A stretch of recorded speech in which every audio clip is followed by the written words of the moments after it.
जय हिंद दोस्तों। आज पुनः आप सभी का हार्दिक स्वागत है आपके YouTube चैनल कौशल जी के जीएस क्लासेस पर। तो आप सभी को पता है कि अभी बिहार पुलिस का फॉर्म जो है कि अभी भराया जा रहा है और आप लोग फॉर्म जो भरिएगा बहुत अच्छी तरीक़ा से भरिएगा, उसमें किसी प्रकार की गलती होने का गुंजाइश नहीं छोड़िएगा, थोड़ा सा भी नहीं। खास करके नाम, पिता का नाम, माता का नाम और अपना नाम और डेट ऑफ बर्थ, खास करके डेट ऑफ बर्थ और कास्ट सर्टिफिकेट, ये दोनों गलती नहीं होना चाहिए। कास्ट यानी कैटेगरी में, यानी BC1 है तो BC1 डालिएगा, BC2 है तो BC2 डालिएगा, या जनरल है जनरल डालिएगा। SC ST जो भी है आप अपने तरीक़ा से डाल लीजिएगा, एकदम कन्फर्म, कन्फ्यूजन नहीं होना है, समझ लीजिए। तो आप जो है कि नाक रगड़ के आप जो है कि मर जाइएगा, लेकिन आपको जो है कि वहाँ पर आपको ज्वाइनिंग वो नहीं देगा। फाइनल आप फाइनल मतलब कि अच्छा फिजिकल भी कर लीजिएगा, एग्जाम भी निकाल लीजिएगा, लेकिन आप अंतिम रूप से जब फाइनल बनेगा तो आप बाहर कर दिए जाइएगा। ठीक है, तो चलिए आप बिना कोई देरी के हुए आज का सेशन का हम शुरुआत करते हैं। और आज का सेशन जो होने वाला है वह मिक्स सेशन होने वाला है और एक से एक बेहतरीन एग्जाम के लिए एक से एक कंटेंट। बस आप यह 1 घंटा जो होने वाला है वह समझिए कि 1 घंटा आपके लिए बहुत GK GS को कवर करके या स्टोरेज करके आपके माइंड में अपडेट करा देगा। ठीक है, तो चलिए इसी के साथ आज माँ सरस्वती का नाम लेके आज हम सेशन का शुरुआत करते हैं और हम ये आशा करते हैं कि यह सेशन आपके लिए बहुत ही लाभदायक सिद्ध होने वाला है। तो चलिए आज का पहला सवाल आप लोग को बताना है कि मंजूषा चित्रकला का संबंध किस राज्य से है। तो मंजूषा चित्रकला एवं पटना चित्रकला एवं मधुबनी चित्रकला, ये तीनों चित्रकला का संबंध अपना बिहार से है। कहाँ से है? बिहार से है। और सबसे फेमस है इसमें से मधुबनी पेंटिंग या मधुबनी चित्रकला। मधुबनी चित्रकला बिहार का है, पटना चित्रकला भी बिहार का है और मंजूषा चित्रकला भी अपना बिहार का है। मंजूषा पेंटिंग आप लोग देखते होंगे जब भागलपुर रेलवे स्टेशन सब में नज़र डालिएगा आंध्र प्रदेश में, तो वहाँ पर मंजूषा पेंटिंग रेलवे स्टेशन के दीवारों सब पे देखने के लिए मिलता है। ठीक है, वो हो गया मंजूषा पेंटिंग। तो इसी प्रकार से आप लोग तीनों का नाम याद रखना है। अगला क्वेश्चन आपको बताना है कि काली घाट चित्रकला का संबंध किस राज्य से है। तो काली घाट है पश्चिम बंगाल से। किस राज्य से है? पश्चिम बंगाल से है। आप नाम सुने होंगे काली घाट, यानी कि काली है कलकत्ता की, यानी कलकत्ता का काली माँ जो है बहुत फेमस है। ठीक है, काली कलकत्ता है कालियों की, यानी कि काली माँ जो है वह कलकत्ता में बहुत फेमस है और दुर्गा माँ भी फेमस है। तो जब वहाँ जाइएगा ना तो काली माँ बहुत फेमस है वहाँ पर, यानी काली घाट जगह भी है घूमने वाला। ठीक है, तो काली घाट जो चित्रकला है उसका संबंध किस राज्य से है तो बताइएगा पश्चिम बंगाल से। ठीक है, और अल्पना चित्रकला का संबंध भी पश्चिम बंगाल से है। ठीक है, याद रखिएगा। अगला क्वेश्चन बताना है पट्टचित्र किस राज्य की लोक कला चित्रकला है। पट्टचित्र उड़ीसा, पट्टचित्र उड़ीसा। और आपको बताए थे गोटीपुआ किसका पुराना नाम है तो उड़ीसी का, उड़ीसी शास्त्र नृत्य जो है उसका पुराना नाम है गोटीपुआ। क्या नाम है? गोटीपुआ उड़ीसा का है। ठीक है, याद रखिएगा। अगला क्वेश्चन बताना है कि बहुत फेमस क्वेश्चन, याद रखिएगा। कलमकारी किस राज्य का प्रसिद्ध चित्रकला है? कलमकारी। तो कलमकारी जो है आपको पता है जो आंख से देखेगा वही ना कलम से अपना कलमकारी कर पाएगा, और जो अंधा रहेगा वो कलमकारी नहीं कर पाएगा। यानी कलमकारी बराबर आंध्र प्रदेश, कलमकारी बराबर पट्टचित्र उड़ीसा, पट्टचित्र उड़ीसा। कालीघाट पश्चिम बंगाल, कालीघाट पश्चिम बंगाल। और मंजूषा मधुबनी पेंटिंग और पटना, ये तीनों बिहार का। अगला क्वेश्चन बताना है वारली चित्रकला का संबंध किस राज्य से है। तो वारली चित्रकला जो है वह महाराष्ट्र का है। कहाँ का है? आपको कैसे याद रहेगा? आप लोग नाम सुनेंगे महाराष्ट्र के एक वर्ली नाम का जगह है, महाराष्ट्र में एक वर्ली नाम का जगह है। और याद रखिएगा वारली चित्रकला का संबंध भी आपका महाराष्ट्र से है। और बौद्ध धर्म में बताए थे कार्ले का चैत्य भी महाराष्ट्र का है। और हाल ही के दिनों में कल परसों महाराष्ट्र का प्रसिद्ध फेमस एक त्योहार है गुड़ी पड़वा, जो कि हाल ही के दिनों में मनाया गया। ठीक है, गुड़ी पड़वा त्योहार जो है वह महाराष्ट्र के मनाया गया और महाराष्ट्र में यह एक प्रकार का बहुत फेमस पर्व है, याद रखिएगा। ठीक है, आगे बढ़ते हैं। अगला क्वेश्चन बताना है पिथौरागढ़ किस राज्य का एक चित्रकला है। तो पिथौरागढ़ नाम का जगह गुजरात में है। कहाँ में है? गुजरात में है पिथौरागढ़। ठीक है, याद रखिएगा। पिथौरागढ़ चित्रकला का संबंध है गुजरात से। अगला क्वेश्चन बताना है NTPC का पूछा हुआ क्वेश्चन, फड़ चित्रकला का संबंध किस राज्य से है।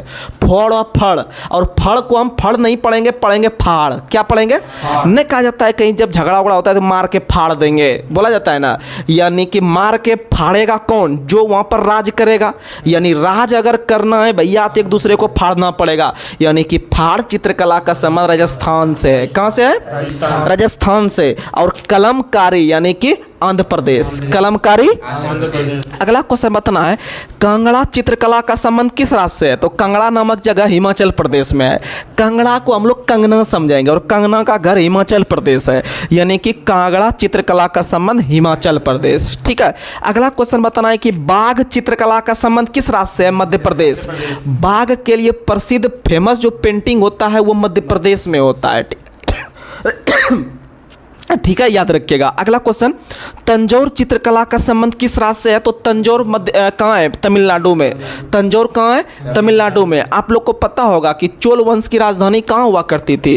तो चोल वंश की राजधानी तंजौर हुआ करती थी, जिसके संस्थापक जो थे या फिर विद्यालय आप बोल सकते हैं। ठीक है, तो वहीं इसका संबंध कहाँ से था? तंजौर नामक जगह तमिलनाडु से, यानी तंजौर चित्रकला का संबंध तमिलनाडु से है। अगला क्वेश्चन आपको बताना है कि बगदाद नामक शहर किन दो नदी के किनारे स्थित है? तो आपको पता है इराक की राजधानी बगदाद है। इराक की राजधानी कहाँ है? बगदाद है। इराक की राजधानी बगदाद है और बगदाद दो नदियों के तट पर स्थित है, एक है दजला और एक है फरात। दजला और फरात नदी के किनारे है। दजला और फरात नदी के किनारे है और दजला नदी को टिग्रिस नदी के नाम से भी जानते हैं। दजला नदी को टिग्रिस नदी के नाम से जानते हैं। और यह जो बगदाद जो इराक है, ये इराक का पुराना नाम था मेसोपोटामिया।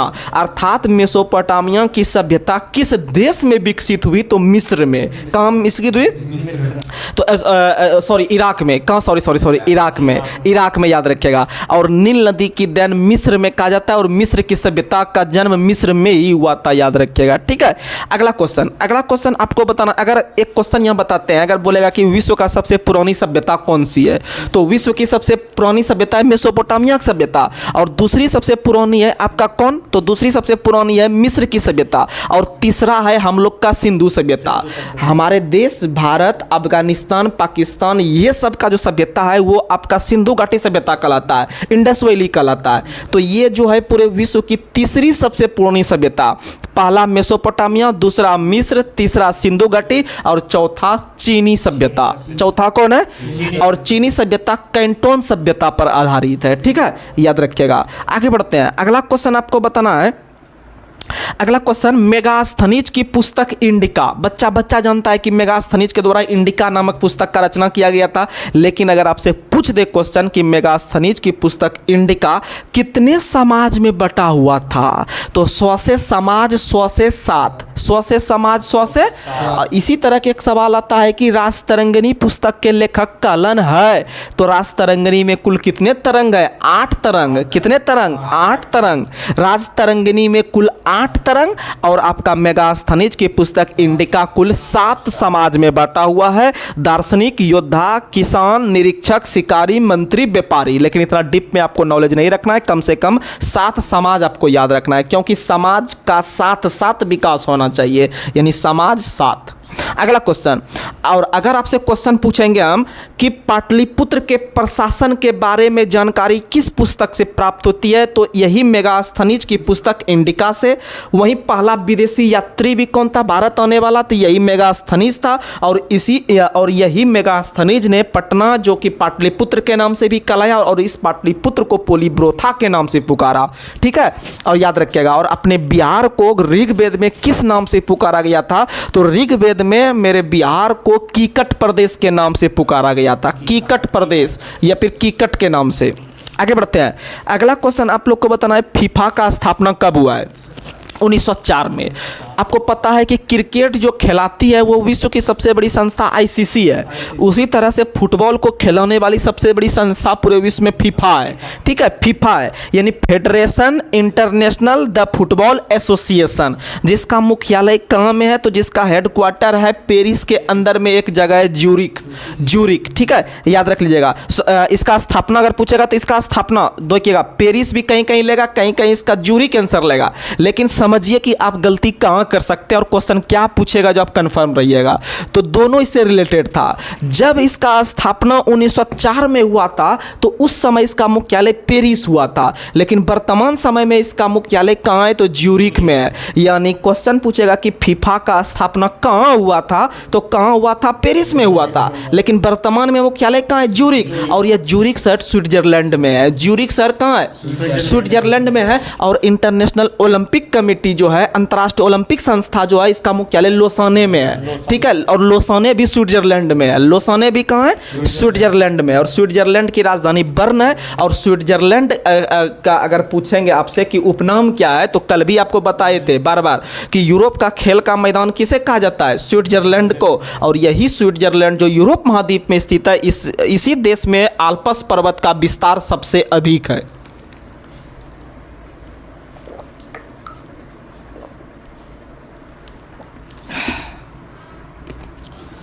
चलिए आगे बढ़ते हैं। अगला क्वेश्चन बताना है, भारत में पहली बार पशुधन की जनगणना किस वर्ष हुई थी? पशुधन, जैसे आपको पता है कि जनगणना का मतलब होता है जितने भी जन है उसका गणना करना। और भारत के अंदर में पता है आपको कि पहली बार जो जनगणना हुआ था तो वो मनुष्य का जनगणना हुआ था पहली बार 1872 में। 1872 में लॉर्ड मेयो के काल में पहली बार जनगणना हुई थी, लेकिन नियमित जनगणना 1881 में लॉर्ड रिपन के काल में हुआ था। और तब से लेकर अभी तक जो है कि आपका विभिन्न प्रकार का जनगणना हुआ है। तो उस जनगणना में से विभिन्न प्रकार का जनगणना होता है, जैसे कभी कभी बाघ का जनगणना होता है, आपका जो है कि हाथी का जनगणना होता है, उसी तरीका में आपका पशु का जनगणना होता है। तो पशु जनगणना का शुरुआत कब से हुआ है? तो याद रखिएगा 1919 से हुआ है। पहली बार पशु जनगणना कब हुआ है? 1919 में हुआ है। और वर्तमान समय में अगर पूछेगा कि सबसे अधिक पशु की संख्या किस राज्य में है, तो क्या बताइएगा? तो सबसे अधिक पशु की संख्या जो है वह उत्तर प्रदेश में है, लेकिन दूध का उत्पादन सबसे अधिक करने में कौन सा राज्य? राजस्थान हो चुका है, पहले यूपी था। इन्हें समझिएगा कि सबसे अधिक पशु यूपी में है, तो जो है कि हम दूध हो यूपी मार देंगे, गलत हो जाएगा। दूध में राजस्थान और आपका पशुधन में उत्तर प्रदेश। ठीक है, याद रखिएगा।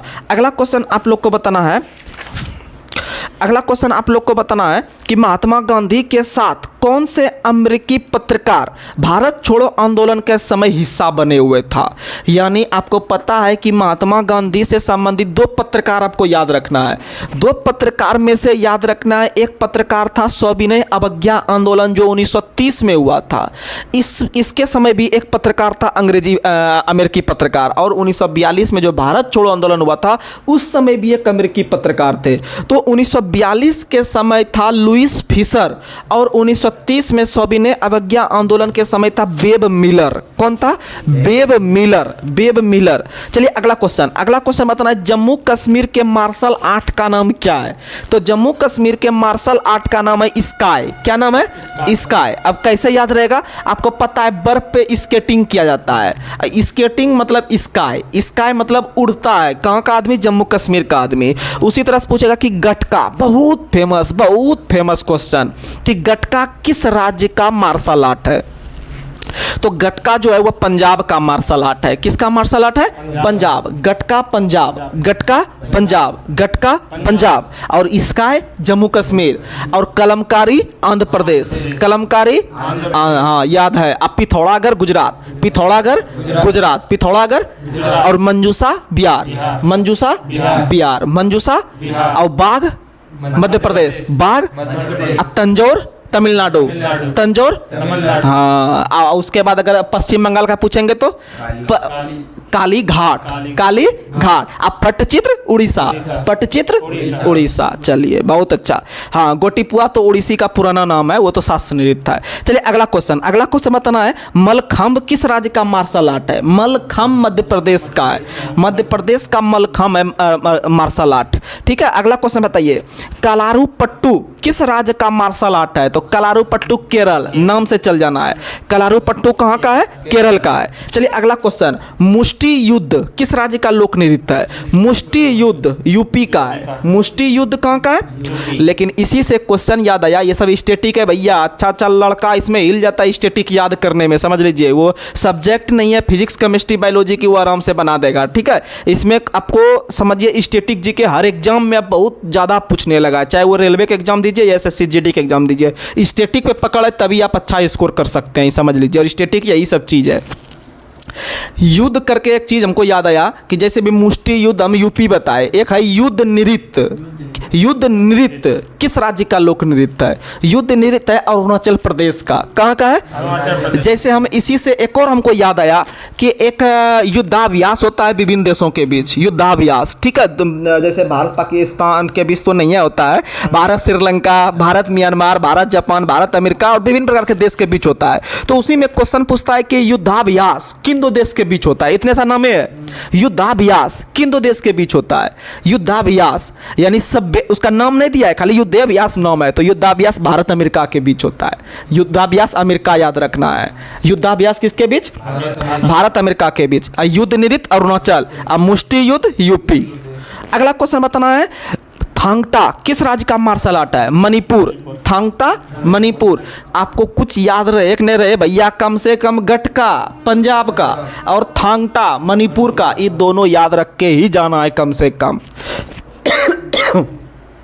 अगला क्वेश्चन, लाठी खेला किस राज्य की मार्शल आर्ट है? खेला यानी खेला होवे पश्चिम बंगाल, खेला होवे पश्चिम बंगाल दीदी जी के यहाँ, ठीक है। यानी लाठी खेला पश्चिम बंगाल। वहीं अगला है, पाइका अखाड़ा किस राज्य का किस राज्य का मार्शल आर्ट है? तो पाइका नाम का जो जगह है वो उड़ीसा में है, ठीक है। पाइका नाम का जो जगह है वो कहाँ में है? उड़ीसा में है। पाइका आंदोलन भी हुआ था उड़ीसा में, ठीक है। तो याद रखिएगा पाइका अखाड़ा किस राज्य का है? उड़ीसा का है। और अगला याद रख लीजिएगा, एक सिलंबम, सिलंबम तमिलनाडु, सिलंबम तमिलनाडु। अगला क्वेश्चन आप लोग को बताना है कि बैलाडीला किस चीज़ के उत्पादन के लिए प्रसिद्ध है? तो बैलाडीला जो है वो आपका किस राज्य में है? तो सबसे पहले छत्तीसगढ़ में है। बैलाडीला किस राज्य में है? तो बैलाडीला छत्तीसगढ़ में। बैलाडीला किस राज्य में है? तो बैलाडीला छत्तीसगढ़ में है, जो लौह अयस्क के उत्पादन के लिए प्रसिद्ध है। और लौह अयस्क उद्योग को याद रखिएगा कोर सेक्टर के नाम से जानते हैं। किस नाम से? Core sector. लौह अयस्क को हम लोग कोर सेक्टर के नाम से जानते हैं। ये क्वेश्चन बहुत फेमस है। और याद रखिएगा बैलाडीला जो खदान है छत्तीसगढ़ में, जो लौह अयस्क निकलता है जिससे, वह खदान जो है बैल की कुबड़ की तरह दिखता है। ये क्वेश्चन पूछ सकता है कि भारत के अंदर में कौन सा उद्योग या कौन सा खदान बैल का कुबड़ की तरह दिखता है? तो बैल के कुबड़ की तरह दिखता है बैलाडीला, यानी बौसे बैल बौसे बैलाडीला। लेकिन कम से कम याद रखना है बैलाडीला छत्तीसगढ़ में है, लौह अयस्क के उत्पादन के लिए प्रसिद्ध है, जिसको कोर सेक्टर के नाम से भी जानते हैं। अगला क्वेश्चन आप लोग को बताना है,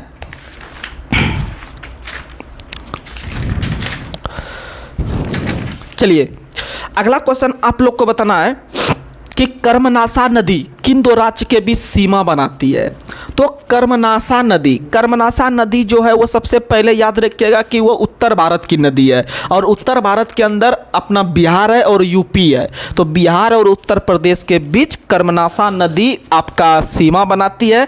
ऐसे तो मुख्यतः 3 नदी सीमा बनाती है बिहार यूपी के बीच, एक कर्मनाशा नदी, एक गंडक नदी, एक घाघरा नदी। ये तीनों नदी सीमा बनाती है। और याद रखिएगा कर्मनाशा नदी जो है, जब आप जाते होंगे ट्रेन से यूपी से बिहार गुजरते होंगे तो आपको बीच बॉर्डर पे ही पड़ता है। और याद रखिएगा उस नदी को अपशकुन नदी के नाम से भी जानते हैं, ठीक है। अगला क्वेश्चन आपको बताना है कि यूएसए और कनाडा के बॉर्डर पर कौन सी नदी है? तो यूएसए और कनाडा के बॉर्डर पर सेंट लॉरेंस नदी है। कौन सी नदी है?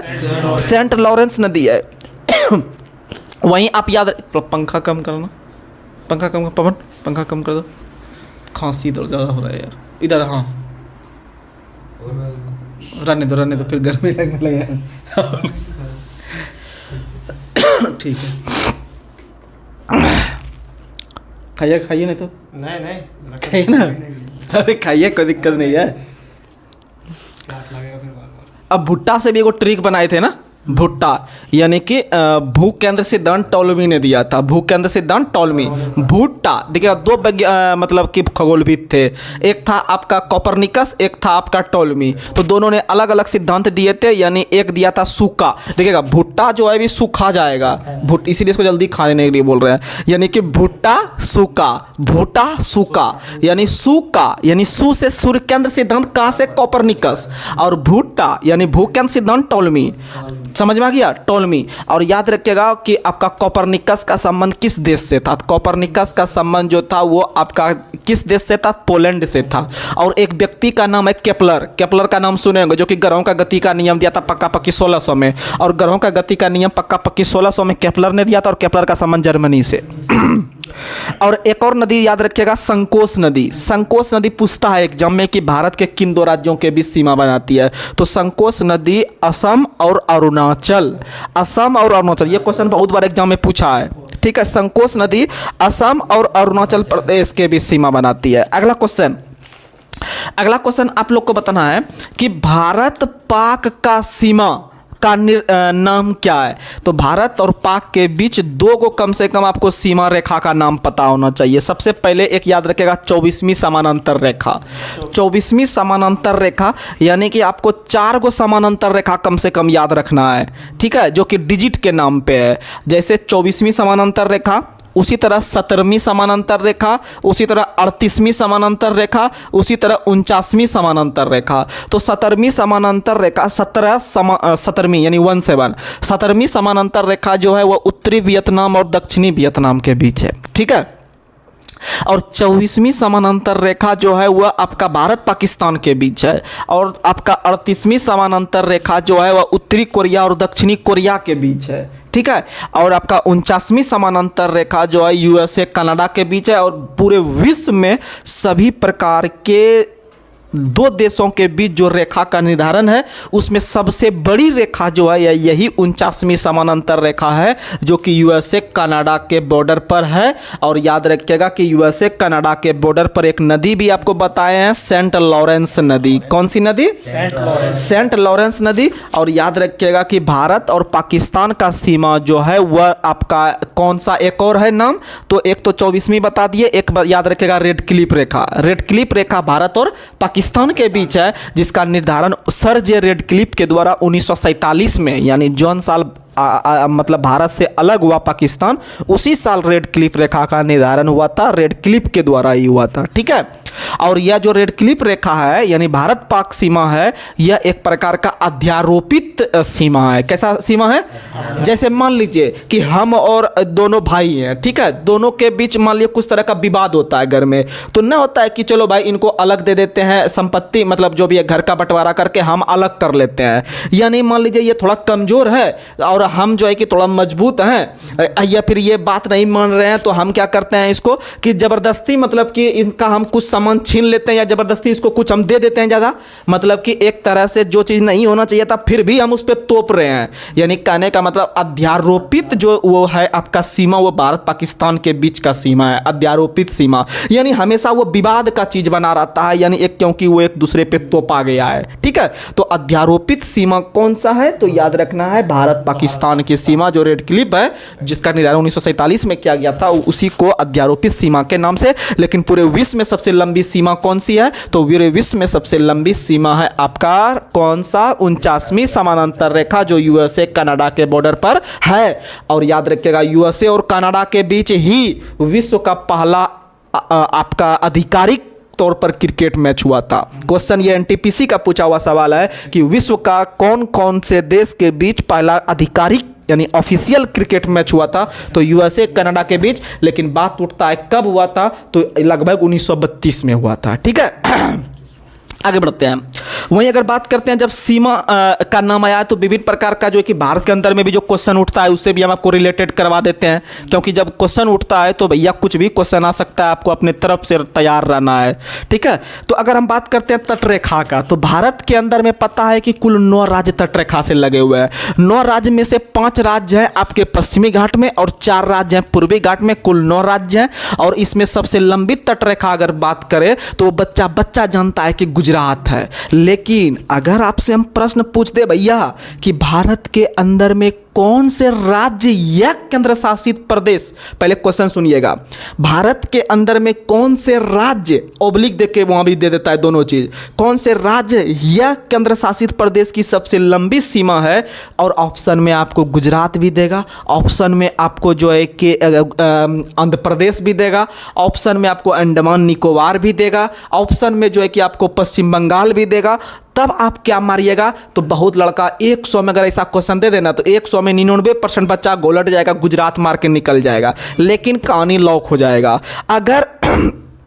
अगर केंद्र शासित प्रदेश लगाया है और ऑप्शन में आपको दिया है अंडमान, तो अंडमान निकोबार के साथ ही आपको जाना है, क्योंकि हम भले पढ़ लेते हैं सबसे लंबी तटरेखा वाला राज्य गुजरात है, लेकिन उससे भी लंबी तटरेखा अपना अंडमान निकोबार का है। भले वो केंद्र शासित प्रदेश है, लेकिन वो टॉप पे है, गुजरात से भी ज़्यादा है। ठीक है, अंडमान निकोबार की तटरेखा की लंबाई लगभग 1900 किलोमीटर है।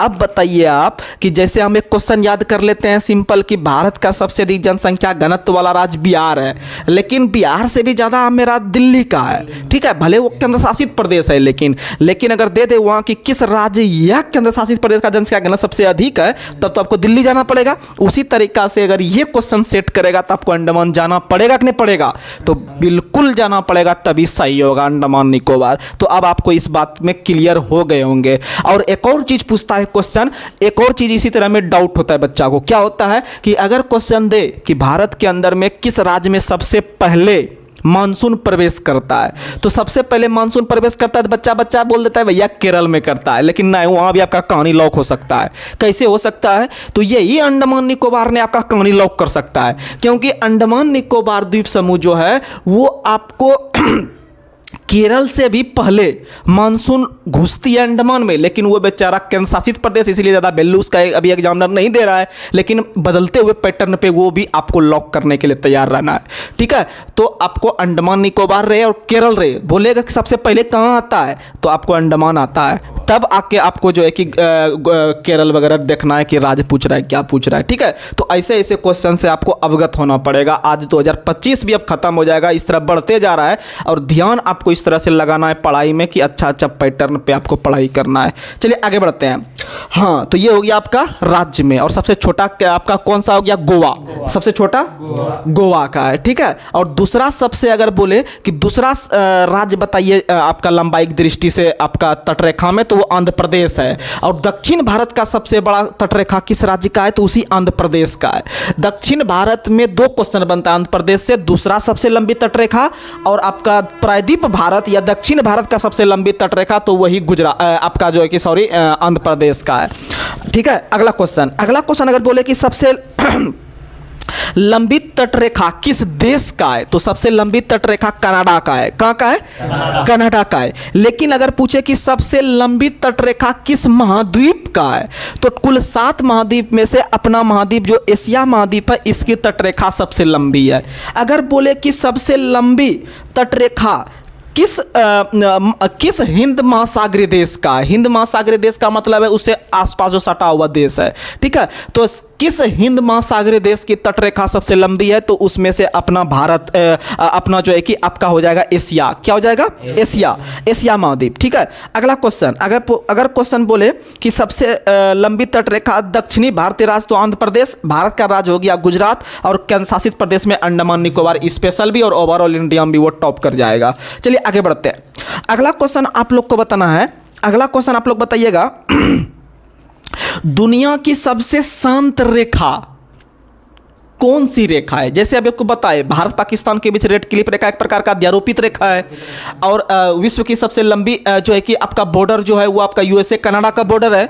लेकिन उसी तरह हम बताना है सबसे शांत यानी मार धाड़ वहाँ नहीं होता है, लेकिन भारत पाकिस्तान के बीच जो रेड क्लिफ रेखा है वहाँ डेली गोला बारूद चलते रहता है। उसी तरह में सबसे शांत यानी कि जब 2 भाई के बीच बंटवारा हुआ तो सब दोनों खुश है अपने आप में, यानी शांत माहौल कहाँ पे बना हुआ है, कौन वाला बॉर्डर पे, तो शांत माहौल जो बना हुआ हुआ है वो आपका कहाँ पे बना हुआ है, तो वही यूएसए कनाडा के बॉर्डर पे सबसे शांत, यानी सबसे लंबी भी मारना है और आपका जो है कि सबसे शांत भी मारना है, ठीक है। लेकिन अगर क्वेश्चन बोलेगा भैया हम खूब तटरेखा पढ़ लिए, एक दूसरे देश का बॉर्डर फॉर्डर खूब पढ़ लिए, लेकिन ये बताइए कि कोई ऐसा भी देश है जो कि आपका बिना कोई जो है कि बिना कोई कह सकते हैं कि जैसे कि बिना कोई उसका बॉर्डर नहीं है, कहने का मतलब है कि वो बॉर्डर रहित है, यानी कि आपका सीमा रहित है, यानी उसके पास सीमा नहीं है। यानी नहीं कहता है कि चलो भाई हम दोनों भाई हैं, हम दोनों जो है कि खाना भले अलग अलग बनाएंगे लेकिन कोई संपत्ति विभाजन नहीं करेंगे, उसका अलग खाना उधर बनेगा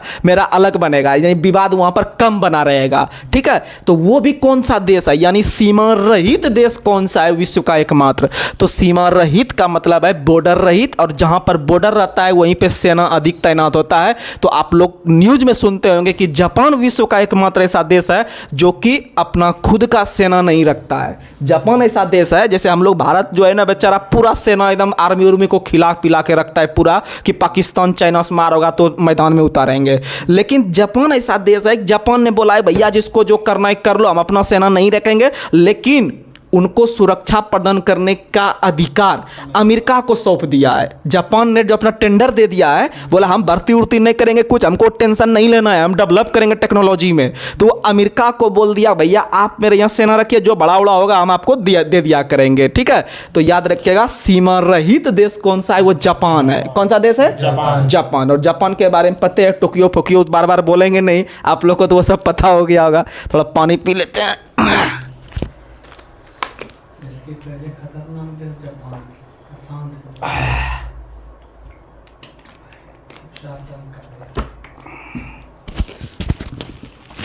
चलिए आगे बढ़ते हैं।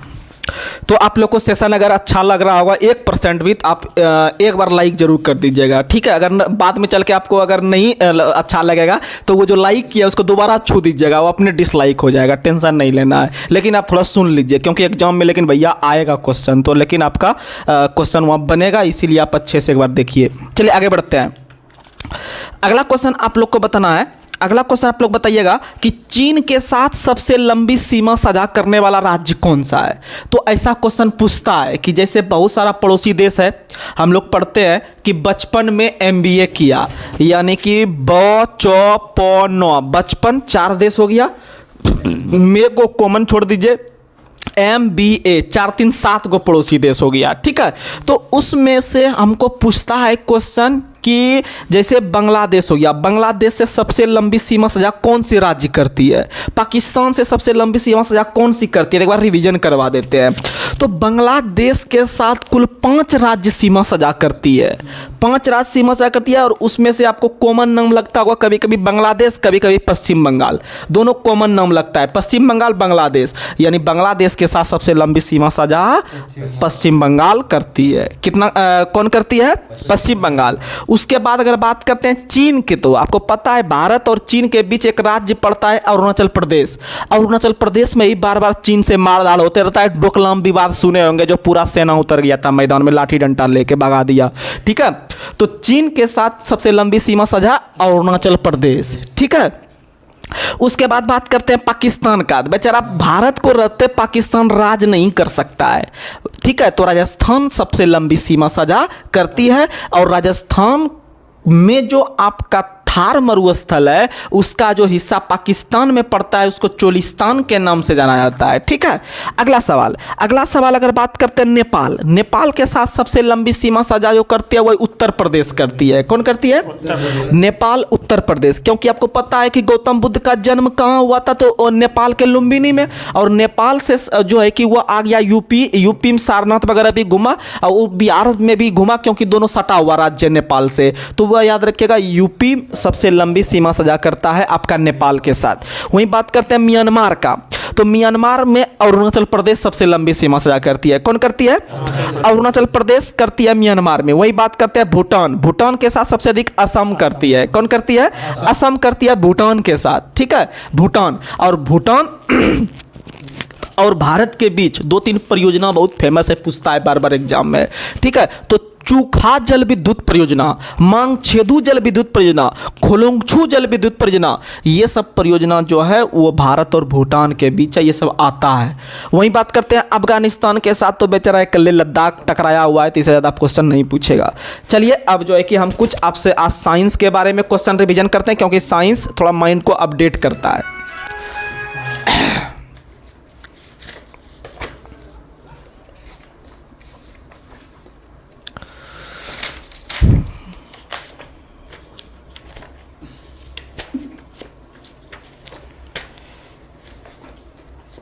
चलिए बताइएगा, बात कर लो ना, अरे कर लो कट गया, छोड़ो। चलो अगला क्वेश्चन आप लोग को बताना है कि कोलेस्ट्रॉल की सामान्य सीमा मानव में कितने होती है। कोलेस्ट्रॉल के बारे में पता होगा कि अगर आप वसा का अधिक प्रयोग करते हैं, यानी फैट का, तो आपके शरीर में जो है कि क्या जमा हो सकता है, कोलेस्ट्रॉल जमा हो सकता है, यानी कि वसा का मोटी मोटी परत जमा हो जाएगा। और जब वसा का मोटा मोटा परत जमा हो जाएगा, मान लीजिए ये स्किन के ऊपर, तो आपको जो शरीर में पसीना वगैरह जो होगा वो अंदर से बाहर नहीं निकल पाएगा। जब बाहर नहीं निकल पाएगा वो चीज़, तो अंदर में जो है कि वो एक विकराल रूप धारण कर सकता है, ठीक है। तो वो जो है कि आपको ब्लड वगैरह जो एक जगह से दूसरे जगह जो सर्कुलेट होता है वो अच्छा सर्कुलेट नहीं हो पाएगा। जब अच्छा से सर्कुलेट नहीं हो पाएगा, यानी शरीर के अन्य भागों से मस्तिष्क तक अगर खून नहीं पहुंचेगा आपका जो है कि फास्ट या फिर समय पर, तो आपको हार्ट अटैक आ सकता है, याद रखिएगा। यानी कोलेस्ट्रॉल की अधिकता से जो है कि आपका हृदयाघात नाम की बीमारी हो सकती है, यानी हार्ट अटैक हो सकता है। और इसीलिए कोलेस्ट्रॉल का जो सीमा होना चाहिए वो मानव में 150 से 260 mg पर 100 ml होना चाहिए, यानी कि 150 से 250 एवरेज याद रख लीजिएगा, 150 से 250 mg के बीच, ठीक है। अगला क्वेश्चन, कौन से रक्त ग्रुप को सार्वभौमिक ग्राही के नाम से जाना जाता है। तो ग्राही यानी सर्वग्राही AB को और AB ग्रुप में याद रखिएगा कि एंटीबॉडी नहीं पाया जाता है। AB में एंटीबॉडी नहीं पाया जाता है, तो उसमें एंटीजन पाया जाता है। और O में जो है कि एंटीबॉडी पाया जाता है लेकिन एंटीजन नहीं पाया जाता है। भैया ये तो हम सुन लिए, लेकिन माइंड में कैसे घुसेगा। तो माइंड में घुसने के लिए आपको हम जुगाड़ दे रहे हैं। क्या दे रहे हैं? जुगाड़। जैसे आपको पता है कि आप बॉडी बनाते होंगे बच्चा में, या अभी भी बॉडी बनाते होंगे, जिम करते होंगे, तो बॉडी जब बनाते हैं तो बच्चा में यहाँ पर आप जो ऐसे करके फुलाते होंगे, या फिर ऐसे आपका कोई दूसरा पकड़ के अगर खींच लेगा, ये फूल जाता था। हम लोग कहते थे बैंग फुला दिए, यानी मेढक फुला दिए, ठीक है, बैंग फुला दिए, बॉडी पूरा फूल जाता था, ऐसे करके खींच लेते थे। इसका मतलब बॉडी जो फुला रहे हैं आपका, ये फूल रहा है, और ये जो फूल रहा है ये आपका गोल टाइप का यहाँ फूल जाएगा, यानी ओ टाइप का, यानी ओ टाइप का जो यहाँ हो रहा है वो बॉडी बन रहा है कि नहीं बन रहा है? बन रहा है, यानी कि बॉडी, यानी एंटीबॉडी जो है वो 0 टाइप में मिल रहा है हमको, यानी ओ टाइप में। अब बॉडी जो बन रहा है वो ओ टाइप का बन रहा है, यानी एंटीबॉडी ओ में, एंटीबॉडी बस यहीं से उधर सब क्लियर हो जाएगा। जब ओ लिया एंटीबॉडी तो ए भी लेगा एंटीजन, और दोनों जो ले लिया वो एक दूसरे का अदल बदल नहीं कर सकता, जिसको जो मिल गया वही, और उन दोनों में एक दूसरे का चीज नहीं पाया जाता। यानी जब एंटीबॉडी ओ ले लिया तो इसमें एंटीजन नहीं मिलेगा, तो क्वेश्चन पूछेगा कि ओ में एंटीबॉडी होता है या नहीं, तो एंटीबॉडी होता है लेकिन एंटीजन नहीं होता है। लेकिन ए बी में एंटीबॉडी नहीं होता है, सिर्फ एंटीजन होता है। समझ में आ गया? और ओ जो है वह सर्वदाता है और ए बी जो है वह सर्वग्राही है। और यह रक्त समूह कुल 8 प्रकार के होते हैं, और इसकी खोज किसने किया था? ब्लड ग्रुप का खोज तो लैंडस्टीनर ने किया था, याद रखिएगा 1900 ईस्वी में। लेकिन रक्त परिसंचरण का जो खोज किया था वह विलियम हार्वे ने 1928 में किया था, ठीक है। और ब्लड ग्रुप का जो था, वो जो रक्तदान जो था, वो रिसर्च नाम के बंदर पर रिसर्च किया था 1940 में, ठीक है। आगे बढ़ते हैं। अगला क्वेश्चन बताना है कि एक व्यक्ति जब वृद्ध होता है तो उसका ब्लड प्रेशर पर क्या प्रभाव पड़ता है? घटता है, बढ़ता है, या अपरिवर्तित रहता है, या पहले घटता है फिर बढ़ता है? तो आपको पता है कि जब आपको पता है अधिकतर जो ब्लड प्रेशर आप रोगी देखते होंगे वो लगभग 50 प्लस वाला देखते होंगे, तो इसका मतलब वृद्ध में क्या होता है? बढ़ जाता है, ठीक है। वृद्ध व्यक्ति में रक्तदाब क्या होता है, बढ़ जाता है। और रक्तदाब जो होना चाहिए वो 120/80 होना चाहिए। और रक्तदाब को मापने वाला यंत्र का नाम है स्फिग्नोमैनोमीटर, ठीक है। और इसी स्फिग्नोमैनोमीटर का खोज किया था लेनेक ने। किसने किया था? लेनेक नामक वैज्ञानिक ने। अगला क्वेश्चन बताना है, मानव शरीर में कौन सी रक्त कोशिकाएं मनुष्य में होने वाले संक्रमण की बीमारी से रक्षा करती है? तो ऑप्शन दे देगा आरबीसी, डब्ल्यूबीसी, उसके बाद दे देगा आपको जो है कि लिम्फोसाइट या फिर रक्त बिंबाणु। तो आप बताइएगा डब्ल्यूबीसी। डब्ल्यूबीसी जो है वाइट ब्लड कर्पसल्स जो है वह हमारे शरीर में जितने भी प्रकार की बीमारी होती है उससे लड़ने का क्षमता प्रदान करता है, ठीक है, डब्ल्यूबीसी। इसीलिए डब्ल्यूबीसी को हमारे शरीर के जो है कि सिपाही के नाम से भी जानते हैं, लेकिन हमारे शरीर में यातायात प्रबंधक के नाम से गोल्जी बॉडी को जानते हैं, ठीक है। गोल्जी बॉडी या गोल्जी काय को, जिसका खोज बोबेरी ने किया था, ठीक है, उसको हम लोग जानते हैं यातायात प्रबंधक के रूप में, ठीक है। मतलब उसका खोज मतलब कि गोल्जी बॉडी का खोज जो किया था वो कैमिलो गोल्जी ने किया था, ठीक है, कैमिलो गोल्जी ने किया था। चलिए आगे बढ़ते हैं। अगला क्वेश्चन आप लोग को बताना है, अगला क्वेश्चन, RH फैक्टर का नाम किस जंतु से संबंधित है? तो RH फैक्टर का नाम बंदर से है, ठीक है। RH फैक्टर का मतलब हो गया जो कि ब्लड ग्रुप का जो रिसर्च किया गया था, यानी कि रक्तदान जो किया गया था, यानी ब्लड का जो रिसर्च किया गया था वो आपको रिसर्च नाम के बंदर पे किया गया था 1940 में। अगला क्वेश्चन आप लोग को बताना है, अगला क्वेश्चन आप लोग बताइएगा, रुधिर के जमने में किस खनिज की या किस तत्व की आवश्यकता होती है? तो याद रखिएगा, अगर तत्व पूछे तो कैल्शियम, तत्व पूछे तो कैल्शियम, अगर विटामिन पूछे तो विटामिन के, अगर कोई प्रोटीन पूछे तो फाइब्रिनोजिन या फिर थ्रोम्बिन। लेकिन अगर बोले कौन सा रक्त को नहीं जमने देता है, तो नहीं जमने देता है हिपेरिन। कौन नहीं जमने देता है? हिपेरिन। और याद रखिएगा एक बीमारी होता है जिसका नाम है हीमोफीलिया। हीमोफीलिया रोग को शाही रोग के नाम से भी जानते हैं, क्योंकि यह सबसे पहले ब्रिटेन के महारानी को हुआ था, इसीलिए इसको शाही रोग के नाम से जानते हैं। और याद रखिएगा कि आपका जो हीमोफीलिया रोग है उसमें अगर आपका हीमोफीलिया रोग अगर मान लिया किसी के शरीर में है और उसका अगर कहीं पर कट गया अगर स्किन, तो वह रक्त नहीं जमेगा, यानी चलते रहेगा खून। यानी क्वेश्चन पूछता है कि किस प्रकार के रोग में अगर मतलब कि शरीर से रक्त जो है कि अगर कट जाता है, मतलब स्किन कट जाता है तो रक्त नहीं रुकता है या रक्त बहते रहता है, तो वो मारना हीमोफीलिया रोग, ठीक है। आगे बढ़ते हैं, इसको शाही रोग के नाम से जानते हैं। अगला क्वेश्चन, दिल का दौरा पड़ने के पहले घंटे को किस नाम से जाना जाता है?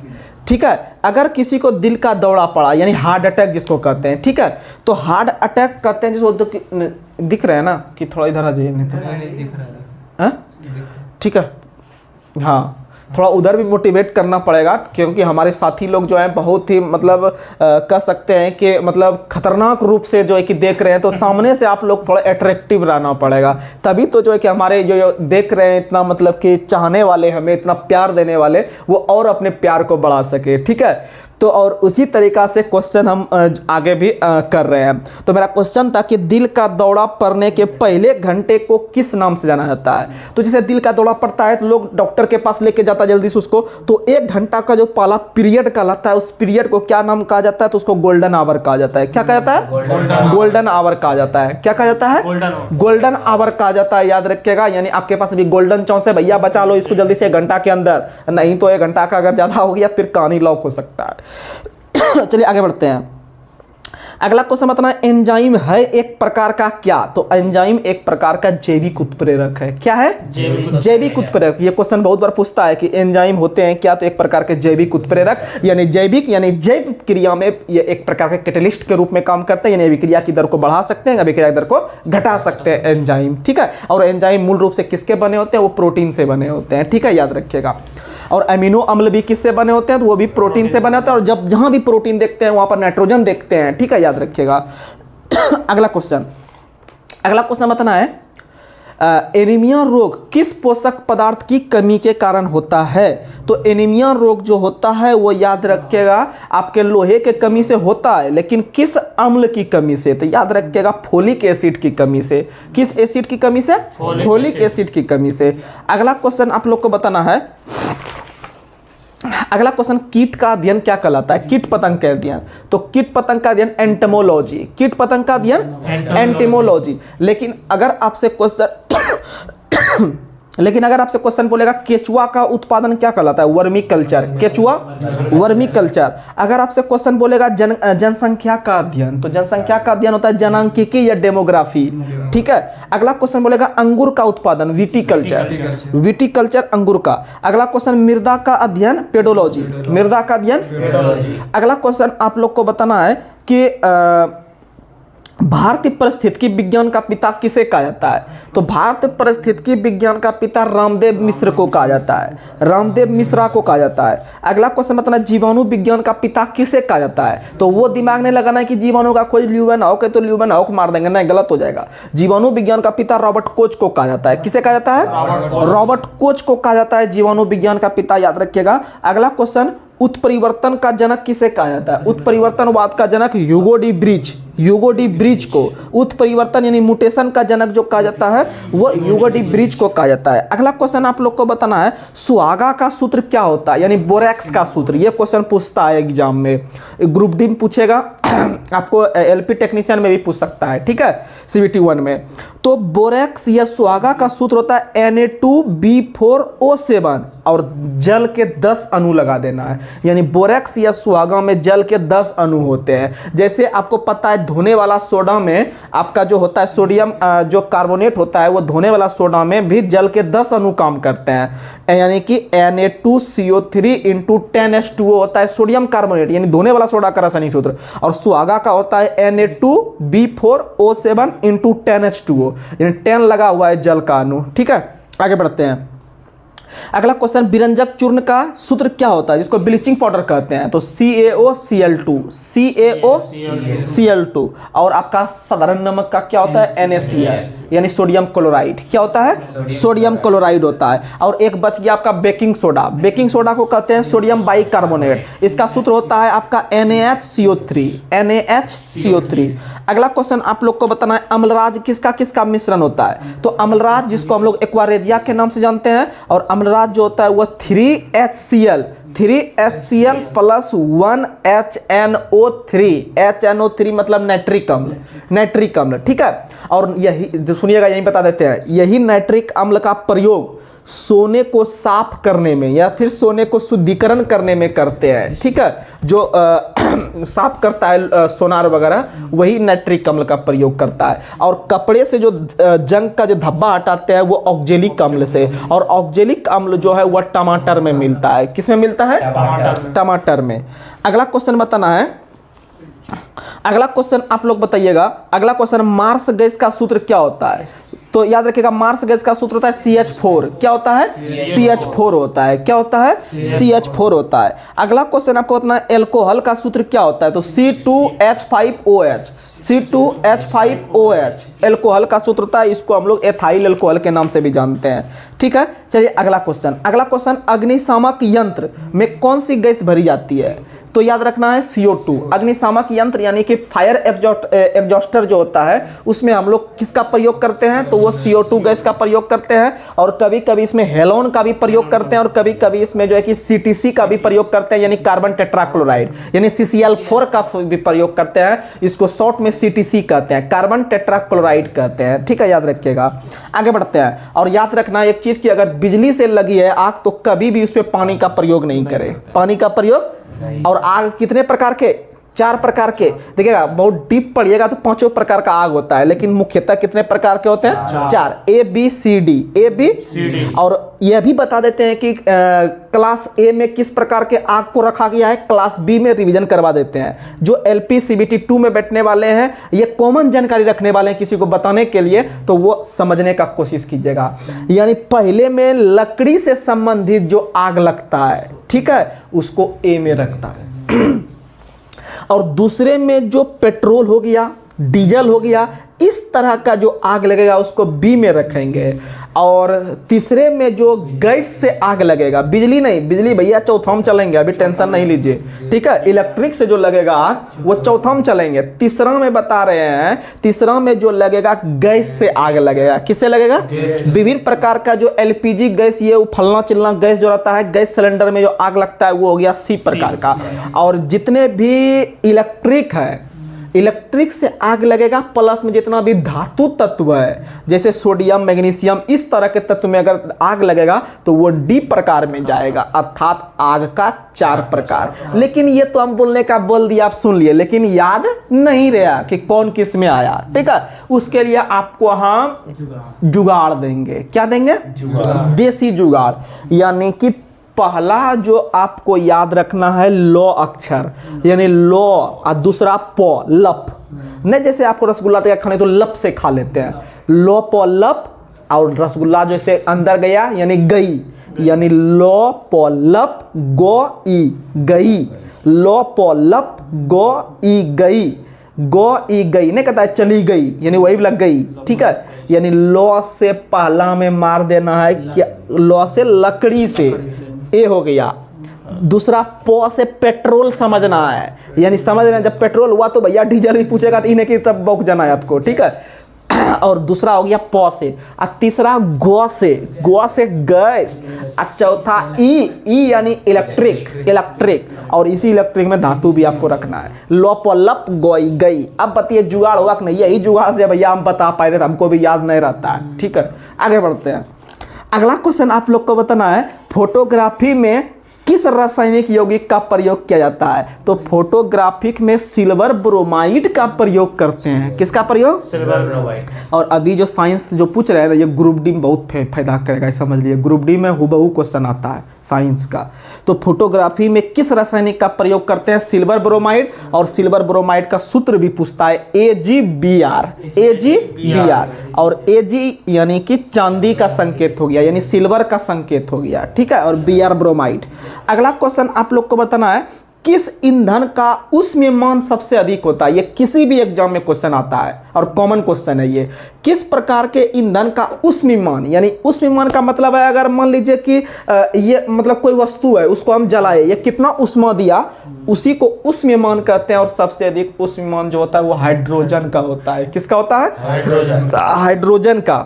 और सभी प्रकार के अगर एक क्वेश्चन पूछता है कि हाइड्रोजन में प्रोटॉन की संख्या कितनी होती है और न्यूट्रॉन की संख्या कितनी होती है, तो हाइड्रोजन जो गैस है या हाइड्रोजन जो तत्व है उसमें प्रोटॉन की संख्या 1 होती है और न्यूट्रॉन की संख्या 0 होती है।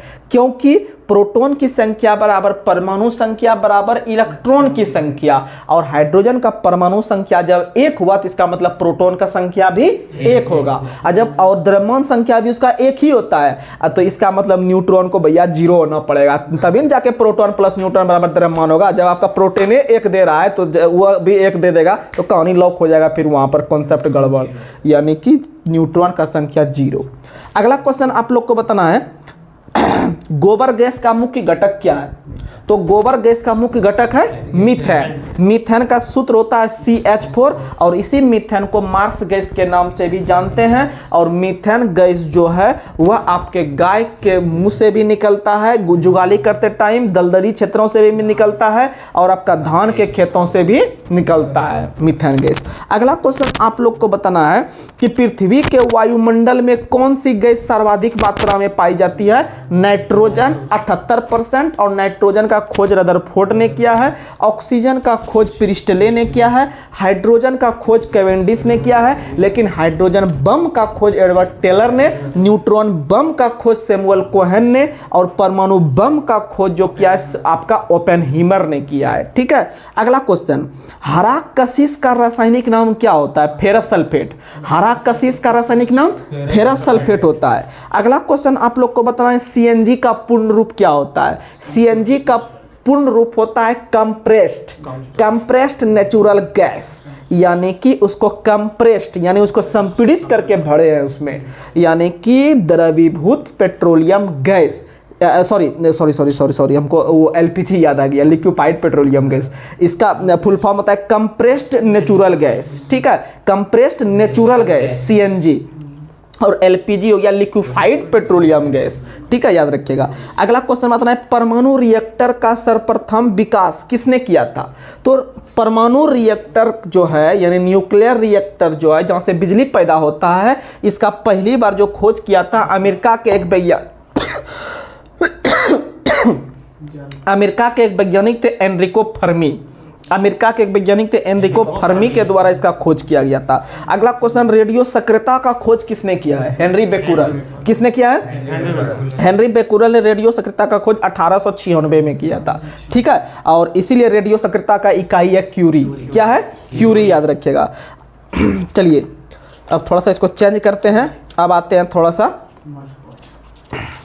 अगला क्वेश्चन आप लोग को बताना है कि एबोनी तथा महोगनी वृक्ष किस प्रकार के वन से संबंधित है? तो एबोनी और महोगनी वृक्ष जो है वह उष्णकटिबंध सदाबहार वन से है, ठीक है। महोगनी का पेड़ जो है वो सदाबहार और उष्णकटिबंध यानी गर्मी के मौसम में होता है, मतलब कि गर्मी के क्षेत्र में होता है। और एबोनी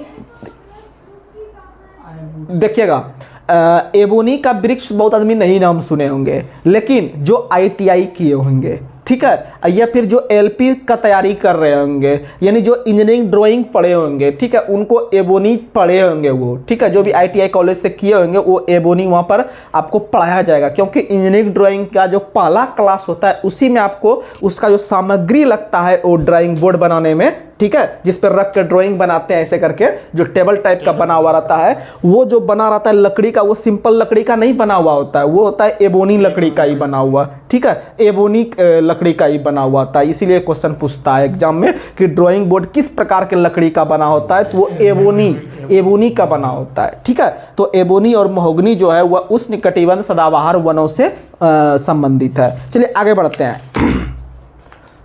अगला क्वेश्चन आप लोग को बताना है कि विश्व में शराब का सबसे बड़ा उत्पादक देश कौन है? भैया जहां पर, कैसे याद रहेगा हमको, जहां पर लड़का और लड़की पूरा ऐश मौज करती है सब मिल के, तो वहीं पर तो शराब का खपत भी अधिक होगा। इसका मतलब सूरा और सुंदरी का देश फ्रांस, इसीलिए सबसे अधिक शराब भी कहाँ पिया जाएगा या फिर कहाँ उत्पादन होगा? फ्रांस में। और फ्रांस में कौन सा शराब सबसे अधिक फेमस है? यानी क्यों बोल रहे हैं आपको? क्योंकि एक क्वेश्चन पूछता है कि फलना नाम का शराब का किस देश में प्रसिद्ध है तो शैंपेन नाम का शराब, शैंपेन नाम का शराब जो है बहुत सारा फिल्म में दिखाया भी जाता है शैंपेन शराब। तो शैंपेन नाम का शराब जो है वो आपको फ्रांस में प्रसिद्ध है, और सबसे अधिक शराब का उत्पादन भी कौन करता है? फ्रांस। और फ्रांस को किसानों के देश के नाम से भी जानते हैं और सूरा सुंदरियों के देश के नाम से जानते हैं। और फ्रांसीसी क्रांति 1789 में हुआ था, और वहीं का नारा था आपका समानता, बंधुत्व, भाईचारा, जो कि हमारे संविधान के प्रस्तावना में लिए हैं, और वहीं से अब गणतंत्रात्मक शासन प्रणाली व्यवस्था भी लिए हैं। और फ्रांस की राजधानी पेरिस जो है वह सीन नदी के किनारे है। चलिए आगे बढ़ते हैं। अगला क्वेश्चन आपको बताना है पीसा की झुकी हुई मीनार किस देश में स्थित है? इटली में। कहाँ में है? इटली में। पीसा की झुकी हुई मीनार किस देश में है? इटली में है, ठीक है। लेकिन स्टैच्यू ऑफ लिबर्टी किस देश में है? तो स्टैच्यू ऑफ लिबर्टी जो है यानी स्वतंत्रता की प्रतिमा, वो जो है आपका अमेरिका के न्यूयॉर्क शहर में है, लेकिन उसको गिफ्ट किस देश ने दिया था ये क्वेश्चन पूछता है। तो वो गिफ्ट जो दिया था वो फ्रांस ने दिया था। किसने दिया था? फ्रांस ने। और फ्रांस और इंग्लैंड के बीच जो है आपको सप्तवर्ष युद्ध हुआ था, आप लोग को पता है। और इंग्लिश चैनल भी किसके किसके बीच है? तो इंग्लैंड और फ्रांस के बीच है। अगला क्वेश्चन आप लोग को बताना है, अगला क्वेश्चन बताइएगा सन सिटी किस देश में अवस्थित है? सन सिटी क्वेश्चन पूछा हुआ है एग्जाम का। सन सिटी जो है वो दक्षिण अफ्रीका में स्थित है। सन सिटी कहाँ में स्थित है? दक्षिण अफ्रीका में। लेकिन एक क्वेश्चन इंडिया के अंदर में पूछता है कि सनसेट पॉइंट कहाँ पे स्थित है? तो सनसेट पॉइंट जो है वो राजस्थान में स्थित है। सनसेट पॉइंट, जब आप डिफेंस में जाइएगा तो सनसेट पॉइंट पे आपको घूमने का मौका मिलेगा। राजस्थान के माउंट आबू है, ठीक है, राजस्थान के माउंट आबू में आपको पता है जैन मंदिर बहुत फेमस है, ठीक है। माउंट आबू का आप लोग जैन मंदिर पढ़ते होंगे, जो कि राजस्थान में स्थित है, जो बिमल शाह ने बनवाया था, ठीक है। तो माउंट आबू में ही सनसेट पॉइंट है, लेकिन आपका सन सिटी कहाँ है? दक्षिण अफ्रीका में। लेकिन भारत का साइंस सिटी बेंगलोर कहलाता है। कौन कहलाता है? बेंगलोर कहलाता है। ठीक है, अगला क्वेश्चन आप लोग को बताना है कि किस देश को सूर्योदय के देश के नाम से जानते हैं? जापान। सूर्योदय के देश के नाम से जापान को। अगला क्वेश्चन आप लोग को बताना है कौन सा देश झीलों की वाटिका के नाम से जाना जाता है? झीलों की वाटिका फिनलैंड। झीलों की वाटिका फिनलैंड। लेकिन झीलों की भूमि के नाम से नीदरलैंड को जानते हैं। दो क्वेश्चन, झीलों की वाटिका के नाम से फिनलैंड और झीलों की भूमि के नाम से नीदरलैंड, और नीदरलैंड की राजधानी एम्स्टर्डम। अगला क्वेश्चन बताना है आप लोग को कि यूरोप की तेल राजधानी के नाम से किसको जानते हैं? तो यूरोप के तेल राजधानी के नाम से एवर्डीन को जानते हैं। किसको जानते हैं? एवर्डीन को जानते हैं, जो कि यूके में स्थित है। और यूरोप का खेल का मैदान स्विट्जरलैंड, और लेकिन यूरोप का अखाड़ा के नाम से बेल्जियम। यूरोप का अखाड़ा बेल्जियम, यानी कि कॉकपिट ऑफ यूरोप बेल्जियम। और बेल्जियम की राजधानी ब्रुसेल्स में नाटो का मुख्यालय है। किसका मुख्यालय है? नाटो का मुख्यालय। और नाटो का स्थापना बताए थे 4/4/1949, यानी 4 अप्रैल 1949 को नाटो का स्थापना हुआ था। और नाटो का full form the North Atlantic Treaty Organization. और नाटो में कुल 32 सदस्य बताए थे, और 32वां सदस्य स्वीडन। 32वां सदस्य स्वीडन। और स्वीडन की राजधानी स्टॉकहोम। स्वीडन की राजधानी स्टॉकहोम, जहां से कौन सा पुरस्कार? नोबेल पुरस्कार। कौन सा पुरस्कार? नोबेल पुरस्कार। कितना क्षेत्र में? 5 क्षेत्र का नोबेल पुरस्कार ओस्लो 5 क्षेत्र का नोबेल पुरस्कार जो दिया जाता है वो स्वीडन से, स्टॉकहोम से। लेकिन एक क्षेत्र जो शांति का क्षेत्र है, शांति मतलब सलो मतलब ओस्लो, और ओस्लो मतलब नॉर्वे की राजधानी। चलिए अब सेशन को जो है कि ब्रेक करते हैं। लास्ट सवाल आपके लिए, लास्ट सवाल आप लोग के लिए है, बताइएगा कि ग्रेनाइट का रूपांतरित रूप क्या है? तो ग्रेनाइट जो है सबसे पहले वो एक प्रकार का, किस प्रकार का चट्टान है? आग्नेय चट्टान, इग्नियस रॉक्स। ठीक है, तो आग्नेय चट्टान का एक रूप है ग्रेनाइट। जैसे आपको पता है ग्रेनाइट हो गया, बेसाल्ट हो गया। ठीक है, तो ये सब जो है आपका आग्नेय चट्टान है। यानी ग्रेस बेबी हम ट्रिक भी दिए थे, लेकिन उसमें से आप याद रखिएगा आग्नेय चट्टान जो है ग्रेनाइट सबसे फेमस है, और इसका रूपांतरित रूप है नीस। क्या नाम है? नीस। एक बता दीजिए तो कोटोपेक्सी जो आपका सक्र ज्वालामुखी है वो किस देश में है? इक्वाडोर में है। किस देश में है? इक्वाडोर। और इक्वाडोर की राजधानी कहाँ है? क्विटो। कहाँ है? क्विटो। इक्वाडोर की राजधानी क्विटो है। अगर आपसे बात करते हैं जो है कि आप बताइए तो माउंट एटना किस देश में ज्वालामुखी है? माउंट एटना इटली में बच्चा जानता है। माउंट एटना जो है वो इटली में है, और यही माउंट एटना के पास इंदिरा गांधी का घर था। ठीक है, तो माउंट एटना इटली में है, लेकिन किस द्वीप पे है? तो वो सिसिली द्वीप पे है। किस द्वीप पे है? सिसिली द्वीप पे। और इटली की राजधानी रोम, और रोम टाइबर नदी के किनारे। और FAO का मुख्यालय भी रोम में है, जिसका स्थापना 1949 में 16 अक्टूबर के दिन, इसीलिए 16 अक्टूबर को प्रतिवर्ष विश्व खाद्य दिवस के रूप में भी मनाते हैं। अगला क्वेश्चन बताना है। अगला क्वेश्चन आप लोग बताइएगा कि स्ट्राम्बोली ज्वालामुखी किस देश में है? इटली में। स्ट्राम्बोली, किलायू, विसुवियस, उसके बाद फिर माउंट एटना, ये सब कहाँ है? इटली में है। ठीक है, हाँ। किलायू कहाँ? सॉरी, किलायू बोल दिया, सॉरी, किलायू नहीं, किलायू तो कल भी बताए थे, अमेरिका में, हवाई द्वीप में। ठीक है, हवाई द्वीप। और हवाई द्वीप की जो अमेरिका में है, प्रशांत महासागर में, उसकी राजधानी कहाँ है? हवाई द्वीप की। तो हवाई द्वीप की राजधानी है होनोलुलु। क्या नाम है? होनोलुलु। तो चलिए अब सेशन को ब्रेक करते हैं। तो आज का सेशन आपको बहुत ही अच्छा लगा होगा। तो चलिए आज के सेशन को हम ब्रेक करते हैं यहीं पर। तब तक आपसे लेते हैं विदा। जय हिंद, जय भारत।